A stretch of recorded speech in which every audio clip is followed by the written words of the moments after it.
Buonasera, sono Alessandra Beltrame, sono una giornalista di Donna Moderna e sono una blogger e sono tornata in Friuli invitata dalla Camera di Commercio di Udine per presentare il video Goods Design di Anna Lombardi, e che è una sorta di mappa del design e dei designer che lavorano in Friuli Venezia Giulia.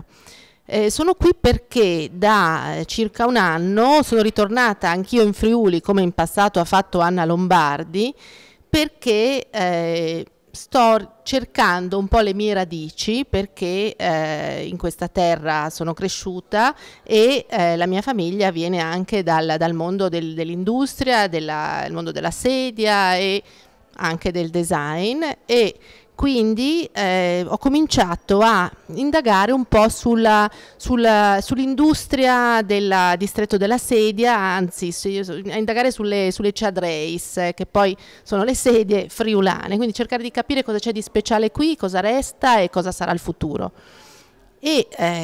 quale migliore occasione in questo incontro, perché poi Anna Lombardi è stata uno degli incontri che mi hanno permesso poi di realizzare i video che sto facendo, questi video racconti che sto facendo sulla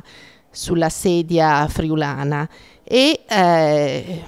ci siamo incrociate per varie strade, anche perché Anna è una designer che è anche una storica del design, è una appassionata, diciamo, una personalità direi eclettica, che da alcuni anni in Friuli è diventata una figura imprescindibile di questo ambiente, di questo settore, per le sue ricerche, per le sue mostre, per i libri che ha scritto e per anche la sua attività di divulgatrice appassionata del mondo dell'industria del design, soprattutto questo cercare di